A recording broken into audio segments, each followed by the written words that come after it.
बच्चों को जेल में डलवा देता था, वरना अक्सर उनमें से ऐसे होते थे जो अपने भाइयों का कत्ल करवा देते थे।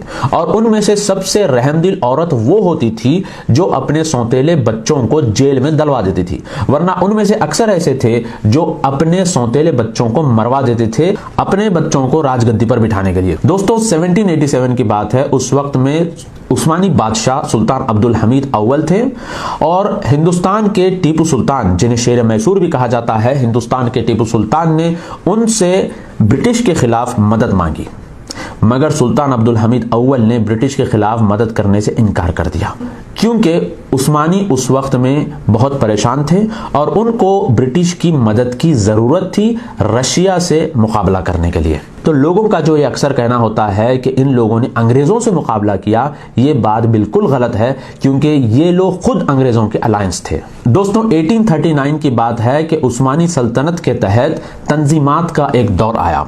तंजीमात के दौर में शराब को हलाल किया गया, होमोसेक्सुअलिटी यानी हमजिन्स परस्ती को लीगलाइज किया गया, डिक्रिमिनलाइज किया गया, और इसी तरीके से सारे जो कोर्ट थे, इन कोर्टों में सेकुलर लॉस लाए गए, यानी जो इस्लामी कानून था, इस्लामी कानून को ख़त्म करके सेकुलर कानून लाया गया।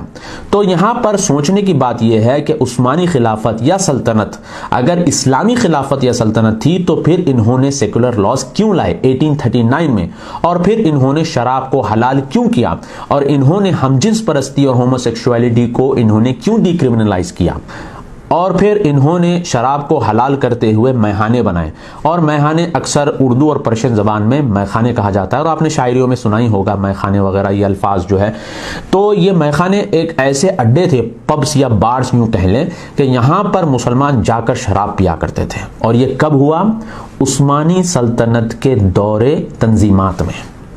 तो जो लोग कहते हैं कि उस्मानी सल्तनत एक इस्लामिक सल्तनत थी, एक इस्लामिक हुकूमत थी, तो उनको तंजीमात का दौर भी देख लेना चाहिए। चलिए अब बात करते हैं सऊदी अरब के फॉर्मेशन के ताल्लुक से कि सऊदी अरब कैसे बना। अक्सर लोगों का यह कहना होता है कि सऊदी अरब ने ब्रिटिश की मदद लेकर उस्मानी खिलाफत या उस्मानी सल्तनत के खिलाफ बगावत की और फिर उनको ख़त्म कर दिया, और इसी से पूरी उस्मानी सल्तनत ख़त्म हो गई और सऊदी अरब का उरूज हुआ। ये बात बिल्कुल गलत है। अगर आप तारीख पढ़ लेंगे तो आपको मालूम होगा कि ऐसी कोई भी चीज़ तारीख में नहीं हुई। सबसे पहले बात मैं आपको बता दूं कि पूरे सऊदी अरब पर उस्मानी सल्तनत की हुकूमत नहीं थी, बल्कि हायल की एक फैमिली थी, अर्राशिद फैमिली, जिनका मुकाबला उस्मानियों से भी था और आले सऊद से भी था। इनकी हुकूमत रियाद वगैरह में थी और सिर्फ मक्का और मदीने में हुसैन शरीफ की हुकूमत थी। हुसैन शरीफ उस्मानी सल्तनत के तहत बनाए गए एक लीडर थे और जिनको वहां पर बैठाया गया था। हुसैन शरीफ का ताल्लुक बनु हाशिम से है, यानी अल्लाह के रसूल सल्लल्लाहु अलैहि वसल्लम के खानदान से है, जो फिल वक्त के जॉर्डन के किंग हैं अब्दुल्ला II, इनके दादा हैं। 1908 में यंग टर्क्स रेवोल्यूशन हुआ। यंग टर्क्स रेवोल्यूशन के बाद सुल्तान अब्दुल हमीद दुआम, जो उस्मानी सल्तनत के बादशाह थे, इन्होंने हुसैन शरीफ को मक्के की जिम्मेदारी दी, मक्के का गवर्नर बनाया।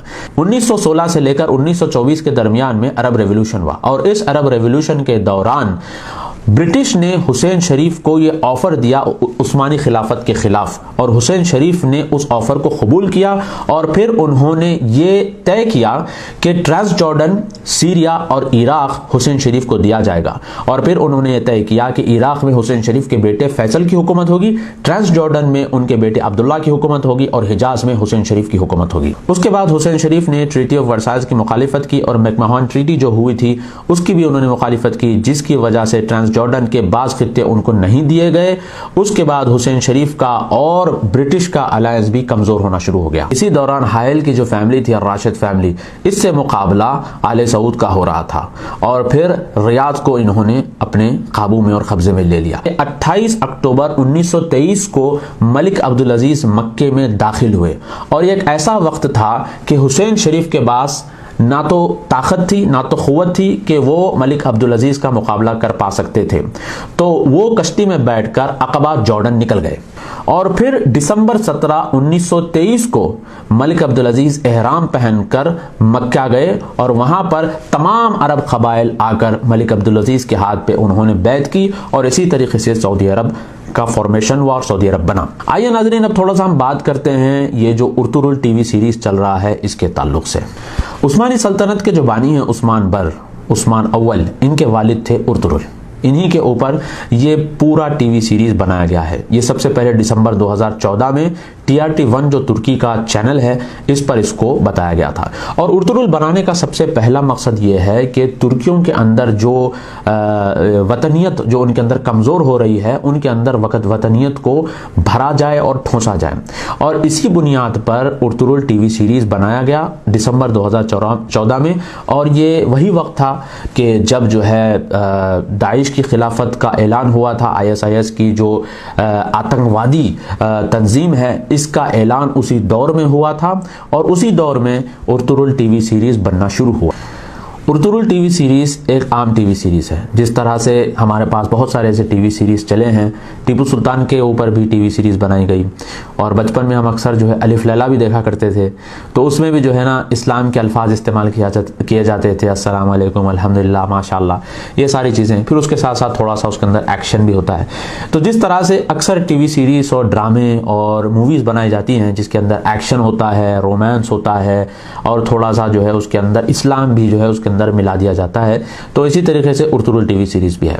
अक्सर लोगों का यह कहना है कि ये हिस्ट्री पर मबनी है, यानी कि ये देखने से हमको हमारी हिस्ट्री पता चल रही है। सबसे पहली बात तो ये है कि ना तो आप हिस्टोरियन हैं और ना तो आपको हिस्ट्री पता है, तो आप ये दावा कैसे कर सकते हैं कि ये हिस्ट्री पर मबनी है और हम हिस्ट्री इससे सीख रहे हैं। और जैसे कि मैंने अभी आपके सामने कहा है कि हर कहानी में जो है ड्रामा होता है, एक्शन होता है, रोमांस होता है, इसी तरीके से इसके अंदर भी रोमांस बताया गया। उर्तुरुल भैया और हलीमा भाजी का जो है इसके अंदर थोड़ा सा रोमांस भी बताया गया है और लोग जो है देखकर ये समझ रहे हैं यहाँ पर कि भाई इससे हमको जो है इस्लाम की तारीख पता चल रही है, हमारे अंदर जो इस्लामी जज्बा आ रहा है। अब यहाँ पर अक्सर लोगों का ये भी कहना है कि भाई अमेरिका इससे परेशान है, इसराइल इससे परेशान है, और बाज़ लोग ये भी कह रहे हैं कि ट्रंप ने उर्तुरुल सीरीज को साइलेंट बम कहा। अरे ट्रंप के पास इतना टाइम नहीं है कि वो उर्तुरुल सीरीज को ये कहे कि ये साइलेंट बम है। अगर कहा भी है तो बताइए कहाँ कहा उसने। और हंसने की बात यहाँ पर यह है कि उर्तुरुल सीरीज नेटफ्लिक्स पर चलाया गया और नेटफ्लिक्स कहाँ का है? अमेरिका का। अगर अमेरिका को उर्तुरुल सीरीज से परेशानी है और डर है तो फिर उन्होंने नेटफ्लिक्स पर इसको क्यों चलाया बताइए। और अमेरिका ने, इसराइल ने नेटफ्लिक्स के जरिए उर्तुरुल चलाकर पैसे कमाए और फिर आज उन्हीं को तुम ये कह रहे हो कि ये उर्तुरुल सीरीज को देखकर डर रहे हैं और परेशान हैं। वो अगर इस बात को सुनेंगे और जानेंगे तो आपके ऊपर जोर जोर से हंसेंगे। और यहाँ पर अक्सर लोगों का ये भी कहना है कि आले सऊद के चमचे और आले सऊद इससे परेशान हैं क्योंकि तुर्कियों के पास जो तारीख है, जो लेजेंडरी उनके पास मौजूद है, ये तारीख और लेजेंड आले सऊद के पास और अरबों के पास नहीं है। मेरे भाइयों, मैं आपको बताऊं कि आले सऊद का ताल्लुक अनज़ा कबीले से है और अनज़ा कबीला जो है ये निज़ार बिन अदनान से जाकर मिलता है। और निज़ार बिन अदनान जो है, अदनान के दूसरे बेटे इलियास बिन अदनान, ये अल्लाह के रसूल सल्लल्लाहु अलैहि वसल्लम के परदादा हैं। तो आले सऊद के जो परदादा हैं और अल्लाह के रसूल सल्लल्लाहु अलैहि वसल्लम के जो परदादा हैं, ये बनु अदनान से जाकर मिलते हैं। और बनु अदनान जो है ये इस्माइल अलैहिस्सलाम की औलाद में से है और इस्माइल अलैहिस्सलाम इब्राहिम अलैहिस्सलाम के बेटे हैं। तो इनका जो शिजरा है आले सऊद का, ये होते हुए सहाबा से होते हुए सीधा जाकर इस्माइल अलैहिस्सलाम से मिलता है। तो इससे बड़ा लेजेंड आपको क्या चाहिए। और मैं आपको एक बात बता दूं यहाँ पर कि उर्तुरुल सीरीज में सूफीज़म को प्रमोट किया जा रहा है और इब्ने अरबी, जिसके ताल्लुक से तमाम अहले सुन्नत के उलमा का ये मौक़िफ़ रहा है कि इसने अल्लाह होने का दावा किया था, यानी कि अल्लाह अपने अंदर समाने का इसने दावा किया था। और फिर इसके ताल्लुक से तमाम उलमा का ये अक़ीदा है कि यह ज़िंदीक़ है। मगर उर्तुरुल सीरीज़ में इसको बहुत बड़ा अल्लामा, बहुत बड़ा पीर, बहुत बड़ा फ़कीर इसके अंदर बताया गया है। और मैं आपको ये भी बात बता दूँ कि उर्तुरुल सीरीज़ के पीछे तैयब उर्दुगान जो तुर्की के प्रेसिडेंट है, इनका पैसा इसके पीछे लग रहा है। और आपको ये बात जानकर ताज्जुब होगा कि तैयब उर्दुगान जो है ये नक्शबंदी है। आप जाकर इसके ताल्लुक से मालूमात कर लीजिए कि तैयब उर्दुगान एक नक्शबंदी है और नक्शबंदी सिलसिले से इनका ताल्लुक है, नक्शबंदी सिलसिले को ये फॉलो करते हैं। तो जाहिर सी बात है कि ये चाहते हैं कि अपने इन टीवी सीरीज़ के ज़रिए सूफीज़म को प्रमोट किया जाए। आइए नाज़रीन, अब हम बात करते हैं 2023 की खिलाफत और उर्दुगान के ताल्लुक से। आपने अक्सर इस चीज़ को सुना ही होगा कि 2023 में खिलाफत आने वाली है और ट्रीटी ऑफ लौज़ान ख़त्म होने वाला है और फिर उर्दुगान जो है पूरी मुसलमान दुनिया का एक वाहिद खलीफा बनने वाला है। अब ताज्जुब की बात यह है कि ट्रीटी ऑफ लौज़ान के ताल्लुक से तुर्कियों को जब पूछा गया कि भाई 2023 में ट्रीटी ऑफ लौज़ान ख़त्म होने वाली है और फिर पूरी दुनिया में खिलाफत उस्मानिया वापस आने वाली है, तो तुर्की खुद सुनकर इस बात को परेशान है, क्योंकि तुर्कों को खुद मालूम नहीं है कि 2023 में उनकी खिलाफत आने वाली है। ये देखिए, एक तुर्क बंदा है जिसका नाम है ओज़गुर एक्पिनार। ये कहता है कि ट्रीटी ऑफ लौज़ान ना तो 2023 में ख़त्म होने वाली है, ना 2070 में, और ना तो 2999 में।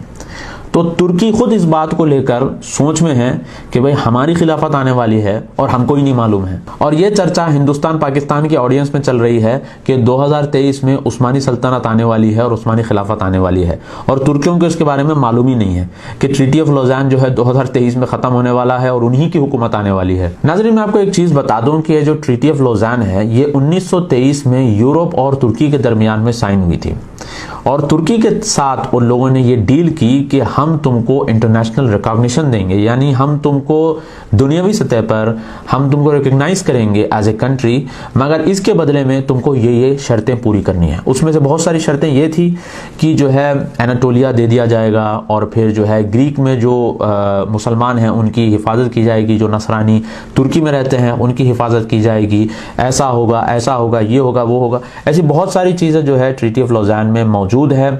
और इसी तरीके से ट्रीटी ऑफ लौज़ान का आर्टिकल 17 में ये भी है कि तुर्की का जो इजिप्ट और सूडान पे जो उनका राइट है वो जो है रिनाउंस कर दिया जाएगा, छोड़ दिया जाएगा। इसी तरीके से साइप्रस जो है साइप्रस का एनेक्सेशन जो है ये तुर्की रिकग्नाइज करेगा, और लीबिया के ताल्लुक से भी उसके अंदर ये चीज़ें मौजूद हैं। और ट्रीटी ऑफ लौज़ान में कहीं भी ये मौजूद नहीं है ये चीज़ लिखी हुई कि 2023 में ट्रीटी ऑफ लौज़ान ख़त्म होने वाला है और फिर मक्के और मदीने में आले सऊद को हटाकर तुर्की की हुकूमत आने वाली है। ये चीज़ कहीं भी लिखी हुई नहीं है। तो फिर ये 2023 की खिलाफत का मसला क्यों आपके और हमारे मुल्कों में किया जा रहा है? वो इसलिए कि 2023 में तुर्की में इलेक्शंस हैं, और तुर्की में इलेक्शंस होने वाले हैं, तो जाहिर सी बात है कि जब भी कोई इस तरह के मामले होते हैं इलेक्शन वगैरह के, तो इस तरह के मंजन बेचे जाते हैं। अब ये जो उर्तुगरुल सीरीज़ है ये भी एक मंजन है जो मुसलमानों को बेचा जा रहा है, जिससे अमेरिका, इसराइल या जो भी यूरोपियन ममालिक है, इन लोगों ने अपने नेटफ्लिक्स पर इसको चलाया, पैसे भी इन्होंने कमाए। अब मुसलमानों को बस इस्लाम के नाम पर इसको बेचा जा रहा है, जज्बात के नाम पर इसको बेचा जा रहा है, और फिर मुसलमान इसको खरीद रहे हैं। लोगों को मालूम है कि मुसलमानों को जज्बात में लाकर कोई भी चीज़, कुछ भी चीज़ बेची जा सकती है। तो ये जो 2023 की खिलाफत के जो चर्चे हैं और ये सब जो चीज़ें की जा रही हैं, ये कुछ भी नहीं है, इसकी कुछ रियलिटी नहीं है, ये सिर्फ एक मंजन है, मुसलमानों को बेचा जा रहा है। अगर आपको याद होगा कि 2012 से लेकर 2014-15 के दरमियान में भी खिलाफत के नारे बहुत लगे, और इसी दौरान इराक और सीरिया में दाइश जो एक आतंकवादी तंजीम है इसका ज़ुहूर हुआ, और फिर अबू बकर बगदादी ने खलीफा होने का दावा किया। और आपको ये बात जानकर ताज्जुब होगी कि बेल्जियम, जर्मनी, यूरोप, ये तमाम ममालिक के जो लोग, जो मुसलमान, जज्बाती मुसलमान थे, जो दाइश ज्वाइन करना चाहते थे और जिन्होंने ज्वाइन किया, वो तुर्की पहुंचते थे। साउथ तुर्की, जुनूब तुर्की से तुर्की इंटेलिजेंस ने उनको सीरिया का रास्ता खोला और वहाँ से वो सीरिया के अंदर दाखिल हुए। तो उर्दुगान ने खुद ये रास्ता खोला था दाइश के अंदर जाने के लिए। और ये जो खिलाफत का मंजन जो है 2012 और 2014-15 के दरमियान में मुसलमानों को बेचा गया, और बेचने के बाद यूरोपियन कंट्री के जो जज्बाती मुसलमान थे उनको वहाँ से फ्लश आउट किया गया। तुर्की गए, तुर्की से फिर वो सीरिया, दाइश के इलाकों में वो गए। जब वो वहाँ पे गए तो उनका कत्ले आम वहाँ पे हुआ, उनकी औरतों को बांदी बनाया गया, और बहुत सारी उनकी बहनें, बेटियाँ और उनकी बीवियाँ जो है आज रेफ्यूजी कैंप्स में गुजारा कर रही हैं। तो अब 10 साल के बाद भी इसी तरीके का जो है एक माहौल बनाया जा रहा है कि भाई खिलाफत उस्मानिया वापस आ रही है, खिलाफत आने वाली है, खिलाफत आने वाली है। फिर दोबारा ये खिलाफत का मंजन बेचा जा रहा है।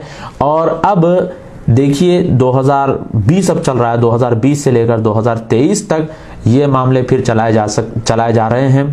हो सकता है, मुमकिन है कि 2023 में फिर कुछ इस तरह का मामला पेश आए, फिर जज्बाती मुसलमान दुनिया भर से आएंगे कि भाई हम खिलाफत जो है ज्वाइन करेंगे, और फिर वो वहाँ जाएंगे और उनको फ्लश आउट किया जाएगा, और फिर रेफ्यूजी कैंप्स में वो पाए जाएंगे। अल्लाह की पनाह है इस चीज़ से। चलिए नाज़रीन, अब थोड़ा सा हम जो है ना उर्दुगान के बारे में भी देख लेते हैं, क्योंकि अक्सर लोगों का ये राय है और ओपिनियन है कि उर्दुगान जो है ये मर्द मुजाहिद है, और फिर एक ऐसा मर्द मुजाहिद है कि डंके की चोट पर बोलता है और इसका मुकाबला ना तो कोई अरब का हाकिम कर सकता है और ना ही कोई मुस्लिम लीडर कर सकता है। मैं आपको एक बात बता दूं कि तुर्की एक वाहिद पहला मुसलमान मुल्क है जिसने इसराइल को एज ए कंट्री रिकग्नाइज किया। आपको जानकर ताजुब होगा कि उर्दुगान वो शख्स है जिसने जून 2016 में इस्राएली एम्बेसी को इस्तांबुल के अंदर रीओपन किया। तुर्की एयरलाइंस हर दिन हजारों इसराइलियों को इजराइल ले जाता है और इजराइल से तुर्की लेके आता है। आपको जानकर ताजुब होगा कि हाल ही में उर्दुगान ने इसराइल को मेडिकल इमदाद भेजी। अब इस उर्दुगान के जो चाहने वाले हैं उनका यह हीला और बहाना है कि भाई वो हम इंसानियत के नाते इसराइल की मदद कर रहे हैं ताकि उनका दिल पिघले। अब सोचने की बात यह है कि अगर उर्दुगान के बदले कोई अरब हाकिम होता, इमरात का या सऊदी अरब का या बहरीन का या मिस्र का, तो जाहिर सी बात है कि ये जो उर्दुगान के चाहने वाले हैं, जिनको हम उर्दुगान भक्त कहते हैं, तो इनका ये रवैया होता है कि वो बवाल मचा देंगे कि भाई ये तो यहूदियों के एजेंडे, अमेरिका के एजेंडे, ये है वो है। मगर वही काम जब उर्दुगान ने किया, इसराइल को मेडिकल इमदाद उसने भेजी, तो फिर इनका हीला बहाना यहां पर यह है कि ये इंसानियत के नाते किया जा रहा है और इसमें कोई दूसरी चीज नहीं है। मगर यहां पर हकीकत यह है कि उर्दुगान इसराइल के साथ अच्छे खासे ताल्लुकात रखता है और 2005 में उर्दुगान अपनी बीवी के साथ इसराइल गया और इसराइल का जो फाउंडर है थियोडोर हेrzl, इसकी खबर पर उसने फूल चढ़ाए, उसके सामने उसने घुटने टेके। अगर आपको मेरी बात पर यकीन नहीं आता है तो ये वीडियो मुलाहिजा करिए।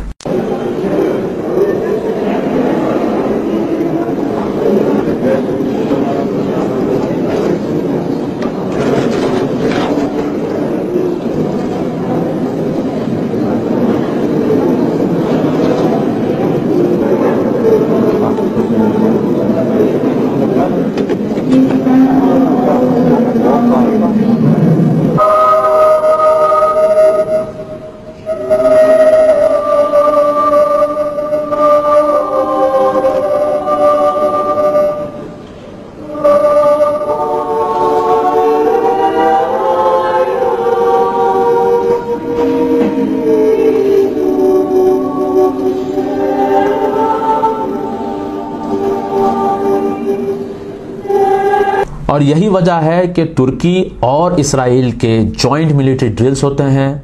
इसराइल के जो बूट्स हैं वो तुर्की में ही बनते हैं और इसराइल के जो यूनिफॉर्म्स है तुर्की में भी सिलते हैं। और जो वेस्ट बैंक, जो फलस्तीन का एक हिस्सा है जहां पर इसराइल बहुत बड़ी दीवार खड़ी कर रहा है, इस दीवार का जो सीमेंट है सस्ते दाम में तुर्की ही इसराइल को बेचता है। यही नहीं मेरे भाइयों, 2003 में जब अमेरिका ने इराक के ऊपर हमला किया तो उर्दुगान के साथ उन्होंने डील की। 1 मार्च 2003 को यह डील हुई जिसमें यूएस ने उर्दुगान को $6 बिलियन दिए और उसके साथ साथ $2 बिलियन का मिलिट्री एड दिया गया। $24 बिलियन का एड कम इंटरेस्ट रेट पर उर्दुगान को दिया गया और कॉलिन पावेल ने उसी वक्त 2 बिलियन और 8 बिलियन इमीडिएटली उर्दुगान को दिए ताकि तुर्की का बेस अमेरिका को दिया जाए ताकि वो लोग इराक पर हमला कर सकें। अब लोगों का यह भी कहना होता है कि भाई उर्दुगान ने कई मिलियन सीरियंस को पनाह दी। मैं आपको ये बात बता दूं मेरे भाइयों कि उर्दुगान ने यूएन के साथ डील की कि 2016 तक जितने रेफ्यूजीज आएंगे, यानी हर कंट्री को रेफ्यूजी स्टेटस होता है और यूएन के साथ उनकी डील होती है कि तुम इतने मिलियन रेफ्यूजीज को लोगे, अगर तुम इतने मिलियन रेफ्यूजीज को लोगे तो हम इसके बदले में तुमको इतने बिलियन डॉलर जो है इमदाद और फाइनेंशियल एड तुमको देंगे। तो उर्दुगान ने यूएन के साथ ये डील की कि हम 2016 तक इतने मिलियन सीरियन रेफ्यूजीज को लेंगे, इसके बदले में तुम हमको इतने बिलियंस ऑफ डॉलर दोगे। जब ये इमदाद खत्म हो गई और फिर जितने रेफ्यूजीज को लेना था उससे कई ज्यादा रेफ्यूजीज तुर्की के अंदर आना शुरू हो गए, तो इसी मर्द मुजाहिद ने ग्रीक का बॉर्डर खोल दिया और फिर तमाम सीरियन रेफ्यूजीज को कह दिया कि भाई तुम लोग ग्रीक में चले जाओ, क्योंकि जो इमदाद यूएन दे रहा था वो इमदाद बंद हो गई और फिर ज्यादा लोग भी आ गए। तो उर्दुगान ने दरवाजा खोल दिया कि भाई अब तुर्की से निकलो और ग्रीक चले जाओ, यानी यूनान चले जाओ। तुर्की $4 बिलियन हर साल लीगल प्रोस्टिट्यूशन से कमाता है। वहां पर शराब हलाल है, प्रोस्टिट्यूशन जायज है, होमोसेक्सुअलिटी और हमजिन्स परस्ती लीगल है। अब आप मुझे बताइए कि ये कौन सी खिलाफत वापस आने वाली है। अक्सर लोग ये कहते हैं कि भाई अभी उर्दुगान धीरे धीरे करके जो है ये इस्लामिक बना रहा है। मैं आपको बताऊं, उर्दुगान पॉलिटिक्स में तकरीबन 2002 से है। अभी अभी मैंने आपके सामने जिक्र किया कि 2003 में उर्दुगान ने यूएस मिलिट्री को हेल्प की इराक पर हमला करने के लिए, और ये एक ऐसा वक्त था जब उर्दुगान का एक भी अपोजिशन नहीं था।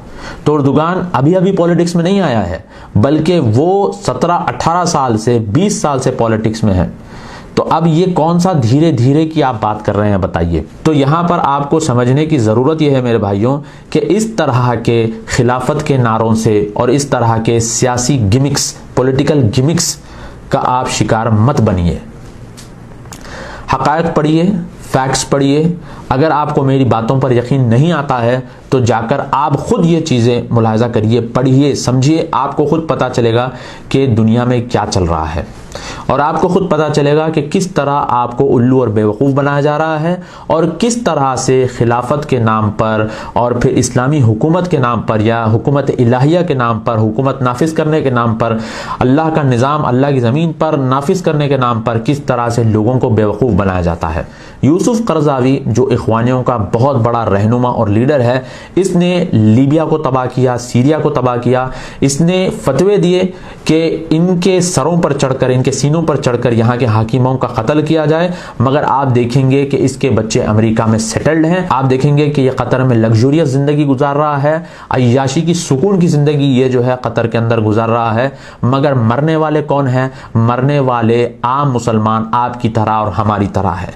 यानी ये अरब स्प्रिंग के नाम पर और हुकूमत इलाहिया या हुकूमत नाफिज करने के नाम पर, खिलाफत के नाम पर, ये सब जो है मंजन मुसलमानों को बेचे गए, और मुसलमानों का माशी हालत और मुसलमानों की माशी हालत तबाह की गई। मुसलमानों को रेफ्यूजी कैंप्स में डाल दिया गया और मुसलमानों का कत्ले आम हुआ। तो यही बात मैं आपको बताना चाहता हूं मेरे भाइयों कि ये सब चीजें जो है मुसलमानों को गुमराह करने वाली चीजें हैं। देखिए भाइयों, आप इस चीज को समझने की कोशिश करिए कि जो चीज आपके हाथ में है आप उसकी कदर करिए, जो चीज आपके हाथ में नहीं है उस चीज के पीछे जाते हुए आपके हाथ में जो चीज है आप उसको बर्बाद कर रहे हैं। लीबिया में जब गद्दाफी की हुकूमत थी, आज लीबियंस का यह कहना है कि वो जैसी भी हुकूमत थी, ठीक ठाक हुकूमत थी, हम सुकून की जिंदगी गुजार रहे थे।